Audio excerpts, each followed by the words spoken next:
This is a very important disease for the Asian countries, and I will talk about the Pachychoroid disease and management of CSC.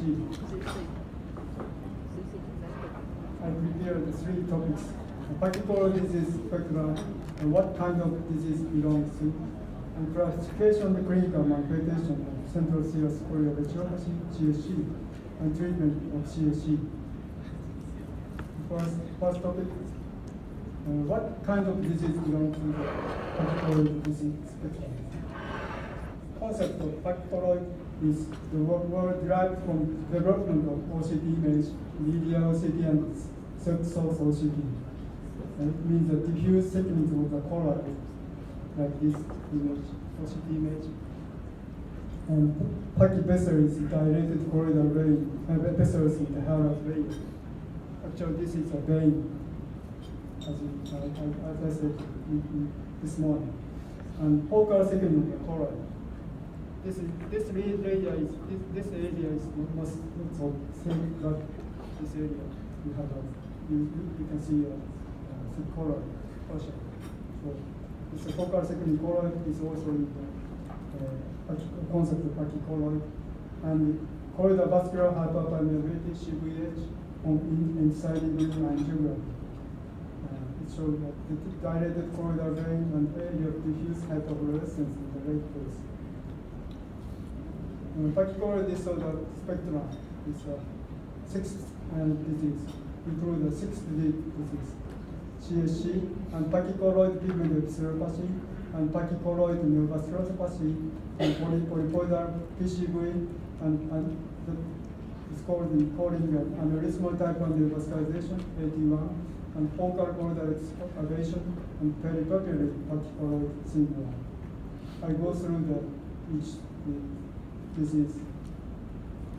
In pachychoroid pigment epsilopathy, there is a characteristic fundus appearance is focal tessellation area in the macula, and FF abnormality. FF shows abnormality of the RPE, like this, and increased subfoveal choroidal thickness. As you see, choroidal thickness. And very subtle RP disturbance like this, called the pachychoroid neovasculopathy. And one important thing is no history of the subretinal fluid.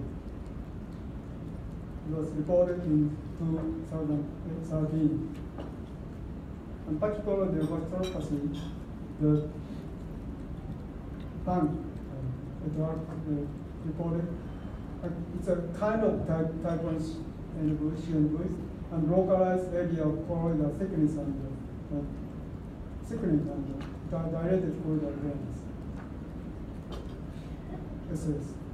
And large choroidal vein and hyperpermeability on ICG and rural, and not attendant antecedent acute or chronic CSC, and no drusen, no degenerative change, and ultimately progress to the development of PCV. You can see this is a picture from the report, and you can see type 1 CLV here, and there is a focal pachychoroid, pachy vessels around here, and you can get the neovascularization was developed above the rotation of the choroidal vein. This is called the pachychoroid neovascularization. And peripapillary pachychoroid syndrome shows a peripapillary extension is a huge feature of this disease, like this. And it has a deep disc edema, like this. And the choroidal thickness associated with intraretinal and subretinal fluid in the nasal macula extended from the disc. And choroid is thicker, nasal process temporal, and serous PD and gravitation tracts. Gravitation tracts means RP atrophy is descending tract like this. And serous PD and gravity tract, and peripapillary pachyvessels and hyperpermeability of choroidal vein, and with this edema and short axial length and hyperopic eyes. This is very characteristic finding of the peripapillary area. You can see a hyperpermeability of the choroidal vessels. And there is a subretinal fluid and the interretinal fluid in the nasal retina. This is the nasal retina, in the temporal and the temporal retina both. So this is called peripapillary Pachychoroid syndrome. And focal choroidal excavation, the cone-shaped and ball-shaped excavation of the choroid like this. This slide shows a cone-shaped and diffuse focal area of the choroidal segment. Pachyvessels on OCT or C, like this. Pachyvessels like this, and choroidal hyperpermeability on ICG angiogram, this, and association with CSC, AMD, and PCV. In this disease, it could get type 1 CLV under the RPE and type 2 CLV under the retina. Next is classification and the clinical manifestation of CSC. Classification of CSC, there is three types of CSC. Acute central chorioretinopathy. Acute CSC is acute disease and singly point and spontaneous resolution. And there is a feature. So, and chronic CSC, all the name is DRPE, diffuse retinopathy, has a long-lasting serious retinal detachment over 6 months, and multiple lead points, and diffuse RP and outer retinal atrophy, systolic change. And multifocal posterior pigmented cerebropathy (PPE) or bullous retinal detachment. This is a very famous name in this. Just name the bullous retinal detachment. It's acute severe form of the CSC and multiple donut-like exudation and bullous retinal detachment. All diseases have basis of choroidal hypervascular hyperpermeability and pachychoroid. So pathogenesis of, to think about the pathogenesis of CSC, choroidal hyperpermeability and dilatation of choroidal vein, and elevation of the hydrostatic pressure in the choroid. And as I told you that in this morning, disturbance of polycapillary circulation, the breakdown of RP in barrier is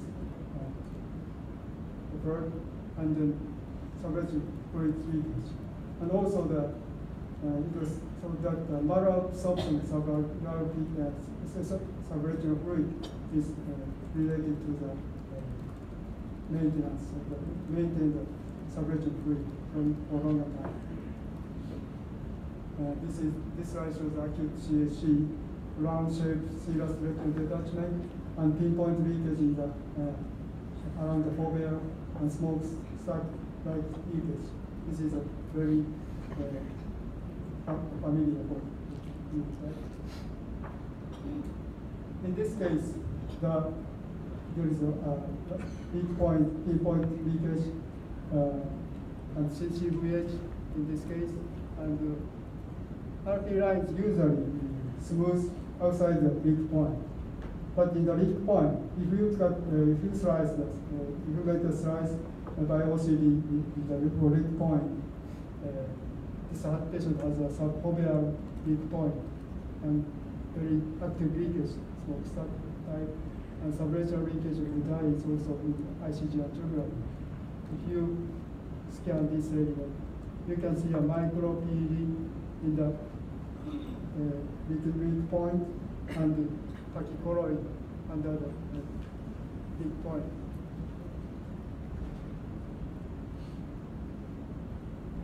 So in the SCD-OCD findings of RP at leak point, RP abnormality is detected over 90%. And PD is most frequent, 67 to 70% in 3 patterns of PD, elevation of RP and irregularity RP. There is 3 patterns at the midpoint, the PD, micro PD, and the RP elevation and the irregularity of RP. This is the most frequent. And RP disruption was observed in 20% in PD case, and fibrin was observed in subretinal and sub-RP space in this paper. So I'll show the clinical pathologic correlation of central CSG. So in this case is a clinical space. Okay. You see a flat PED in the subopia area. That's all.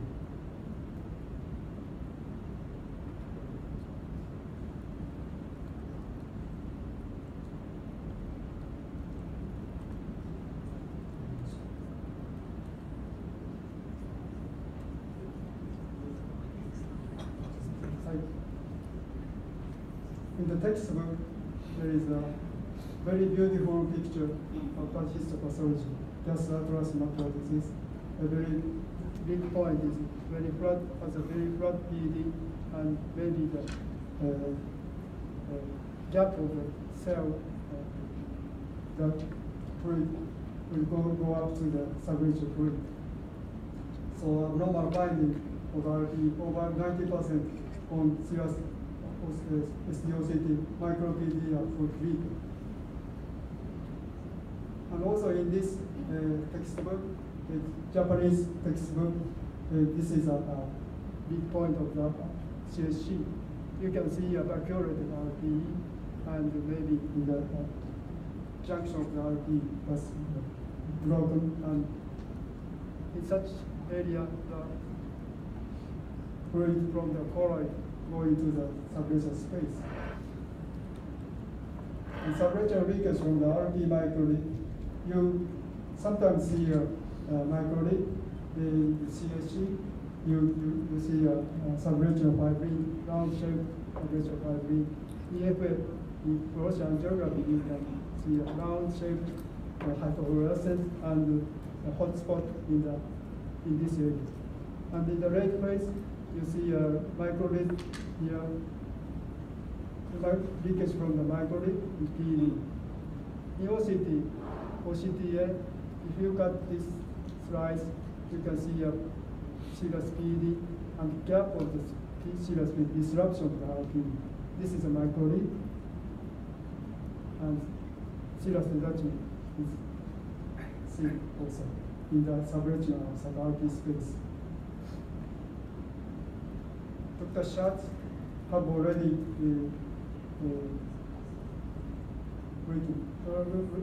wrote that the 1978 textbook, and there is such kind of type is leakage present in the CSG.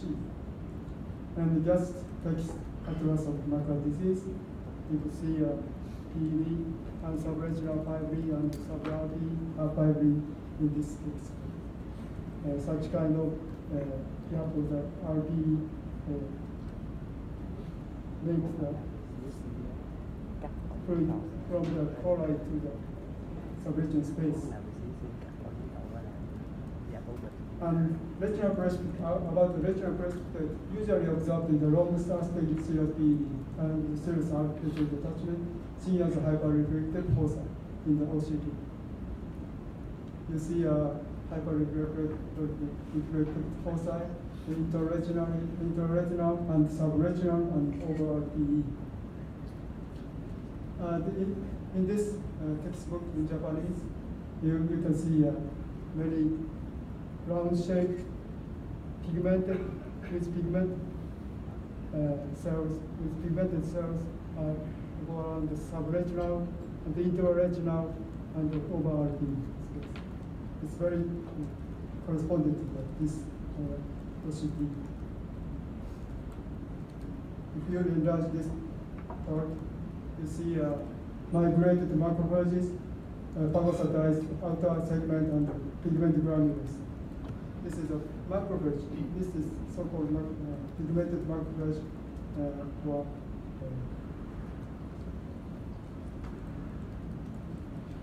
this macrophage is always going to the in the interretinal space or subretinal space and over the RPE. The chorioretinopathy, Pachychoroid, I stated that this morning in this textbook, just atlas, there is a picture of the histopathology of the CSC. I showed that this area in the previous slide, but this is a big area of the serous CSC. There is a dilated choroidal vein and attached to the choriocapillaries, and attenuation of the choriocapillaries seen in this specimen. So this is corresponding to the Pachychoroid concept. And for chronic CSC, there is a long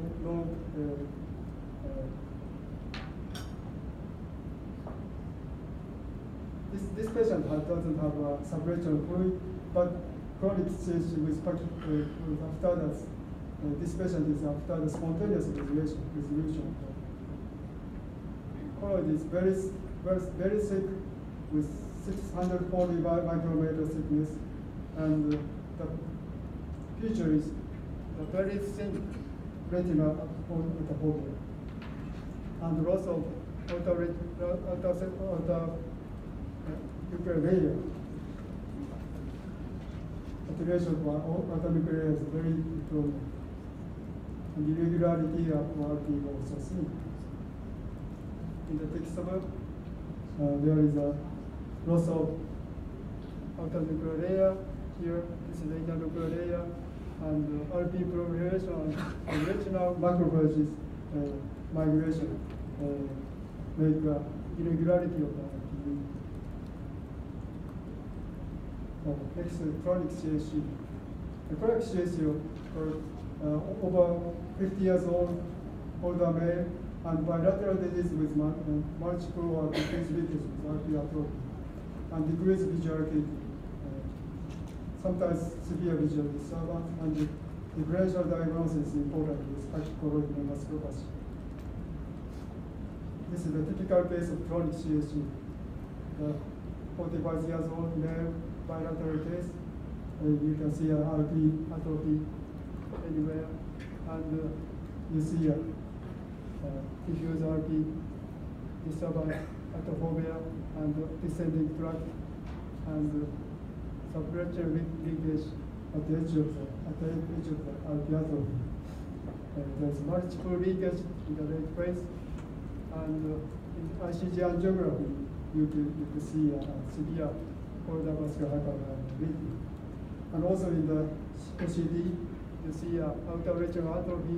There is a disappearance of the outer nuclear layer, and serous retinal detachment and micro-PE. This slide shows a right out the same case, almost same findings as left side. And this slide shows a very thick choroid with pachychoroid. So this is the bilateral case. CSC, chronic CSC tend to be bilateral.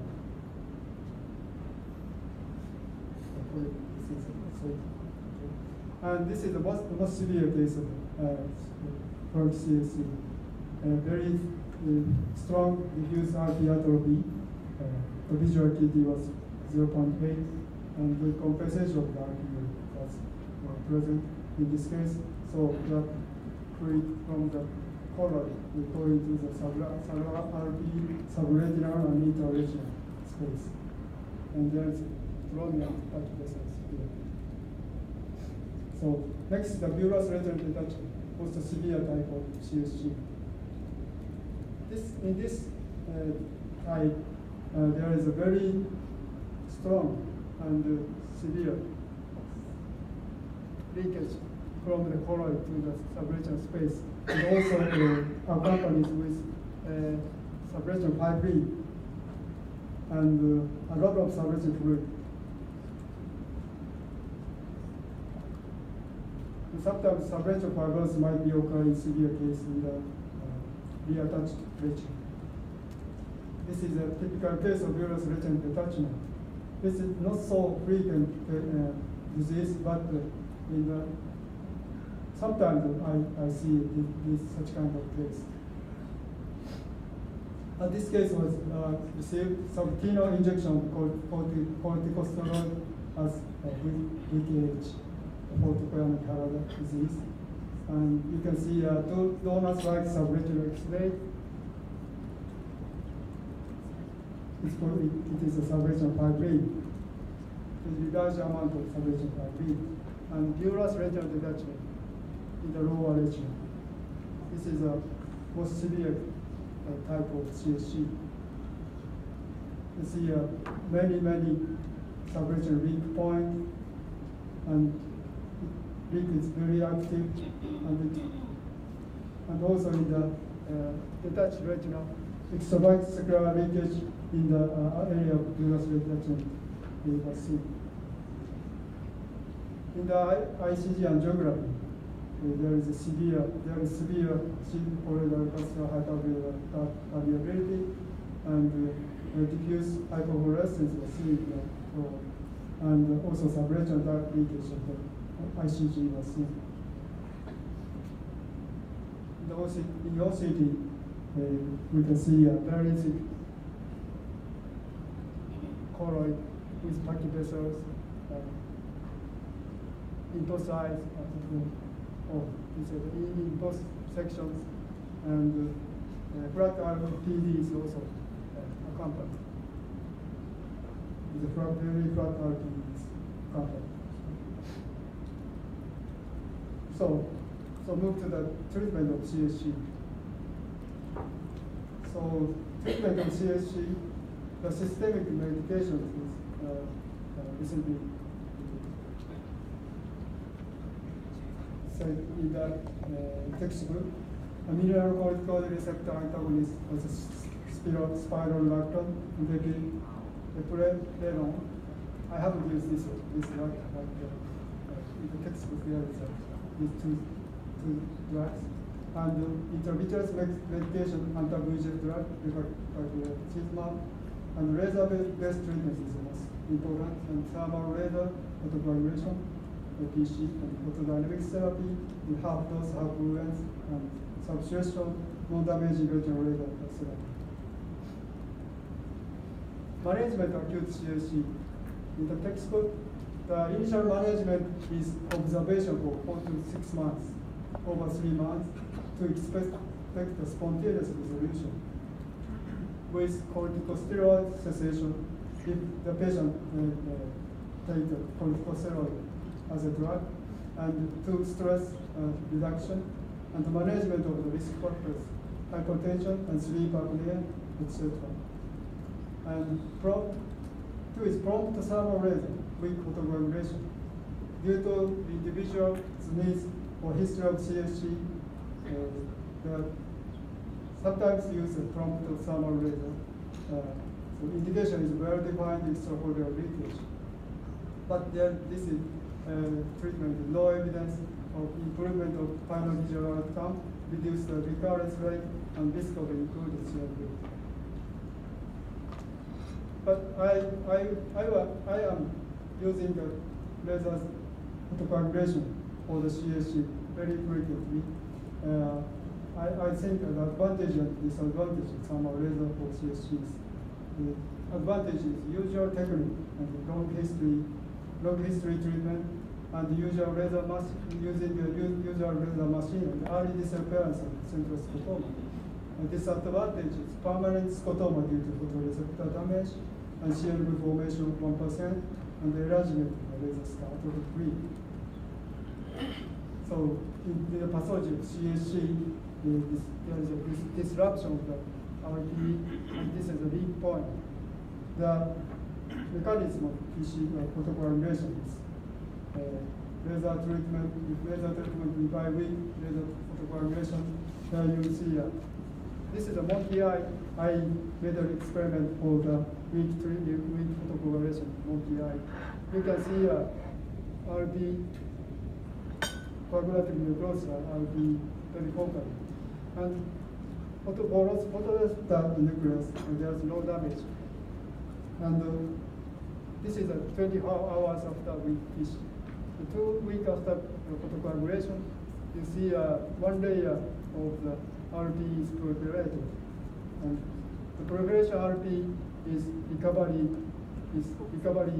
tight junction and go to the recovery out of the RP. This is a principle of the photocoagulation. And in the weak photocoagulation, sensory retina is not coagulated by weak photocoagulation, or CSU is serious retouching. If you do the laser very weakly, so coagulative effect is here. So that usually the sensory retina is not coagulated if there is much amount of subretinal fluid. Because of the heat buffering action by subretinal fluids are present in such a case. So most cases do not feel the scotoma after the weak photocoagulation. This is my indication of thermal laser for CSU.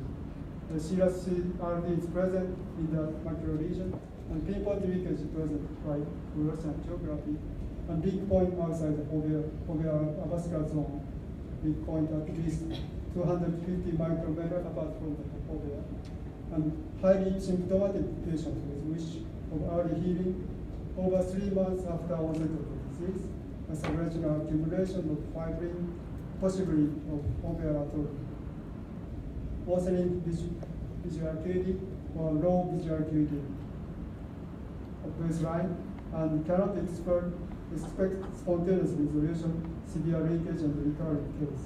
And bilateral disease. I think for this case, I think this is a very good indication for photocoagulation. Indication of thermal laser by location of big point. You know, the extrafoveal big point is very most suitable case and safe case. And at the edge of the foveal avascular zone, it is indication for the photocoagulation. And for subfoveal leakage, there is no indication. And I modify the photocoagulation due to the site of leakage. In the part of the, apart from the foveal avascular zone, much spots to the leak point is applied and spot size like this condition. And if the leak point is very near to the foveal, a single shot for only leak point is needed, and very little bit small spot size and exposure that is shown, and very weak photocoagulation. It's enough. This is the actual method of laser photocoagulation for CSU. This patient has a very long-standing CSU, serious detachment with a deep precipitate, and big point here. We coagulate for this case. And I coagulate, I did the photocoagulation. And this is after photocoagulation photograph. You can see a very weak gray white spot in the deep layer of the retina, just for the RPE. So in such a case, very weak photocoagulation now. Don't coagulate too much. This slide shows a case of acute CSU treated by thermal laser. You see a subretinal fair fibrin in this case, and micro PD. I did the photocoagulation for 2 treated one. I used this condition and symptoms disappeared once. But recurrence after 6 months was seen. Same finding, almost same finding as a previous condition. And newly discovered edge of the foveal corpus zone. So I did photocoagulation for new midpoint.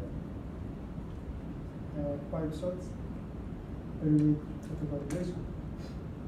So after 2 times of photocoagulation, the serous LD was long and which is attached and raising the visual acuity.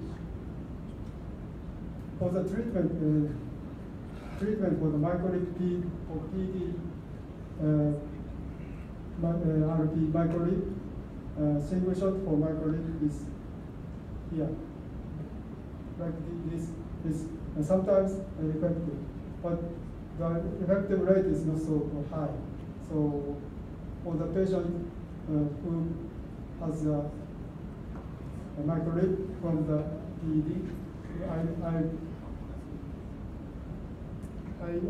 I'm using this method, a round-shaped multiple CC for PED. It is very effective for such kind of case. The PED is gone if you do this technique. Easily disappear, and the weak point is also disappear. In this treatment, with photocoagulation is sufficient. This is the actual case treated by the whole microlip, leakage by some hours later.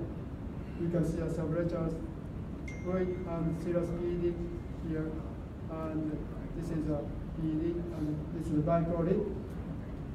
Very active leakage from microlip. So I did such kind of laser treatment. Very weak level shot. So one photocoagulation to get a good result after the 4 months. Very slight, you can see very slight scale, and subretinal fluid was gone in this case. And post-laser follow-up and additional treatment. The assessment by fluorescent angiography is necessary for the case whose subretinal fluid is not absorbed over 3 months. And simply treatment by PC for the residual for new weak point. So important points for laser treatment for chronic CSC. Patient with thinning of the foveal retina with decreased visual acuity should be treated. And all leakage points should be treated by weak PC. And weak PC is very important because serous hereditary detachment is usually flat, and sensory retina is easy to be coagulated in the chronic CSC.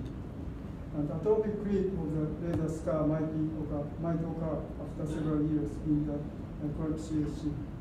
And in the case of recurrence, new leak points should be treated by additional FA and PC photocoagulation. In the case of foveal leakage with decreased visual acuity, patients should be treated by reduced phase VDT, so fluoride use, or substrate microphosphate. This is a chronic CSC case. I treated with a thermal laser.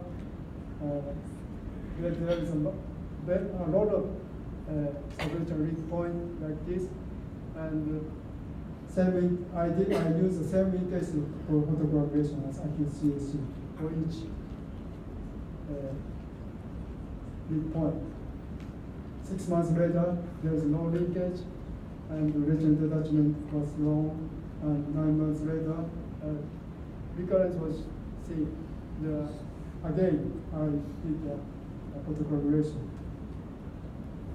and subretinal fluid is gone after the retreatment. But this is a complication of laser treatment. Atrophic creep after the thermal laser for CSC. This patient, I did photocoagulation for the chronic CSC 10 years ago, and PC scar is very enlarging, and atopic creep is prominent. And atrophy is reached to the fovea, so the foveal setting is seen in the OCT. The point is visual acuity. So for the chronic CHE in the subfoveal with subfoveal leakage, reduced voice PTT for chronic CHE is very important. This is a mostly reasonable treatment for cortical vascular hyperpermeability, and primary pathology in CHE might be suppressed by PDT. Indication is weak point within foveal vascular zone and visual acuity under 0.5, and multiple leak points or diffuse leak due to extensive RT disturbance and CVH present. And method, there is a three methods of the reduced fluence PDT. One is half energy, one is half dose metformin, 3 milligram per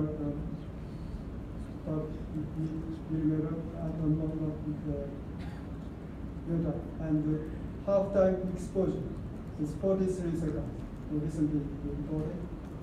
In this treatment, I am always using the IA guided reduced fluence PDT. Laser irradiation to the area of CVH, including the all leak points on FA. You see there's CVH area here, and fluorescent geography. Usually the leak point is seen within this area, but make sure that including the all leak point, you should irradiate the laser treatment by PDT. This GRD is 3,200 micrometer with no safety margin, like revascularization treatment. PDT for chronic CHE, there's data on Macula Society, large retrospective case series, 239 patients. There is a clinical response. Clinical response to PDT treatment was not affected by one fluorescence setting, full or half fluorescence. Both is effective, and type of leakage seen on FA, pinpoint leakage or diffuse leakage, corticosteroid exposures, and fluid location, subrachio fluid or sub-RP fluid. The PDT is effective for both fluid. And treatment effect of PDT, subrachio fluid was resolved in 81% of eyes in early 6 weeks, and visual gain of over 2-line improvement, 26%, and recurrence rate decreased less than 10%, usually 30 to 50%, and continuation of the corticosteroids is feasible. This is a treatment effect of PDT. So this is our reduced fluence PDT for chronic CHE. I'm using a half-time reduced fluence PDT always. This is a pre-treatment condition. You can see serous detachment, and in this OCT angiography, hyperpermeability was seen. I used the 2,300 micrometer spot. I guided reduced fluence PDT for CVH. So one treatment, by one treatment, there is no subrachio fluid, very easy. And visual acuity was improved to 1.2. This patient has both bilateral CHE. In one session, I did both eyes for the diffuse leakage of the fovea. relatively small spot for the foveal leakage. And there is a active leakage, the extrafoveal region. I did this region for photocoagulation, thermal laser. According to this method, the irradiated is max minimum is very important. And in this case, the right eye, left eye, one PDT, there is a very sharp effect after the PDT, and then the effect is continued 17 months, and one PDT 12 months. So, and good visual acuity. So, the reduced fluorescence PDT is very effective for chronic COC. And it was reported that corneal thickness diminished after reduced fluorescence PDT for chronic COC from Japanese groups. In this patient, treatment corneal thickness was 305, and after the reduced fluorescence PDT, 177 micrometer.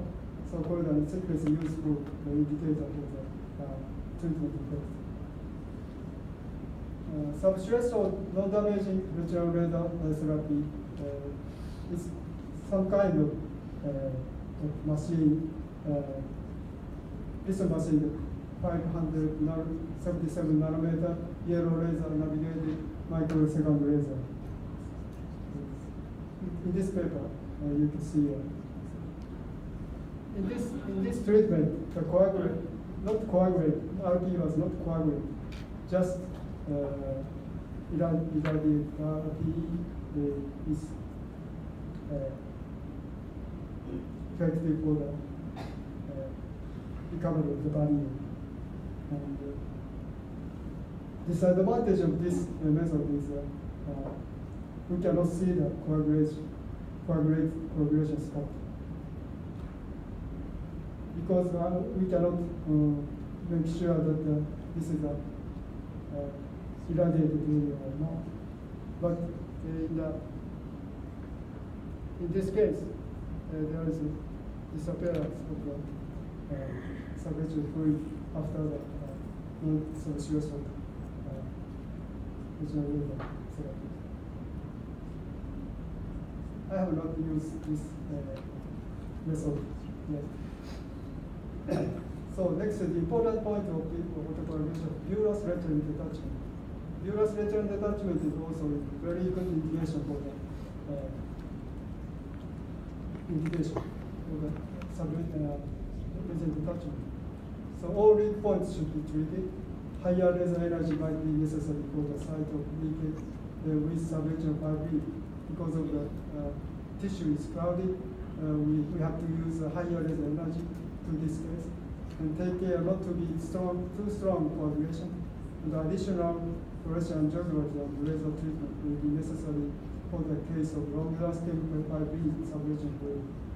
In the case of extremely strong bullous RD, PCR photography after surgical drainage of subretinal fluid might be used. This case is bullous detachment in the lower retina. This is a subretinal fibrillary donut-like exudation in the macula, and very active leakage, multiple leakage like this or pipe, and engorgement of the corridor bed and corridor hyperpermeability, and also in the dye leakage of the ICG. For such kind of patient, we are doing the photocoagulation for each leakage point. The condition is like this. Yellow laser, I always use a yellow laser for such kind of case because of the absorption of the to the sensory retinas minimal in yellow laser and red laser. But red laser is going deep to the choroid. The CL will tend to be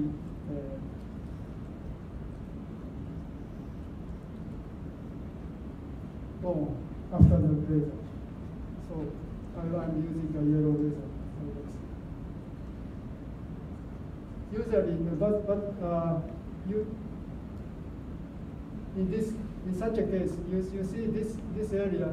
This is a lead point, and this is a lead point.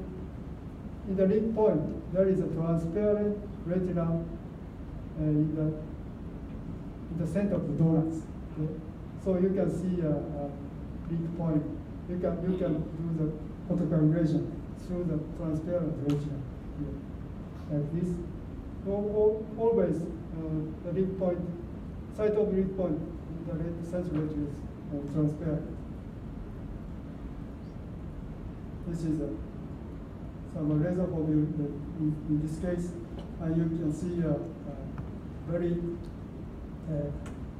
rapid resolution of the subration fibrin. But this case was retained for some period, so we did fluorescent angiography again, and new lead point, second fluorescent angiography, we did photogrammetry second time, and there is no subration fluid and subration fibrin. This is a very important point of the laser photogrammetry for such kind of case. So the summary, Pachychoroid disease spectrum. Many diseases belong to this spectrum. This spectrum will be more wide in the future. And the classification of the clinical manifestation of CSC. CSC has a variety of manifestations according to the severity of the disease. And treatment of CSC, the importance of sample laser, I stated, and use fluorescent. This is a recommended recent review. There is a very well written recent review article that's seen in the CSC review. Thank you very much. Is there any question? Oh, yes. Pachychoroid spectrum, morning you told us about PCB, now you told about the CSR. And then there was another confounding, like some of the chronic CSRs might develop the PCB. One is a non-VEGF disease, the other is a VEGF-driven disease. How do these convert to a non-VEGF-driven disease gives rise to a VEGF? CSC is non-VEGF disease. Yeah? I think the origin is the same. When I saw the choroidal tissue by the VEGF stain, the choroid was very strong stain, especially for the macrophages and some inflammatory cells in the choroidal stroma stain. So in the PCB eyes. And the VEGF has a key factor for the choroidal hyperpermeability and the thick choroid maybe. I'm thinking about that. And then I think that the start point is same of the PCSC and the PCB. We are observing the transform case from the CSC to the PCB. So the start point is, I think, the same. So any experience with epineuromes you have? Totally. Epineurom, the medical management. Oh, I haven't used it. The last question was that some of these the CSRs, when we look at the bullous CSRs, they usually have a predilection, like patient may be asthmatic, maybe using some skin ointment for certain diseases.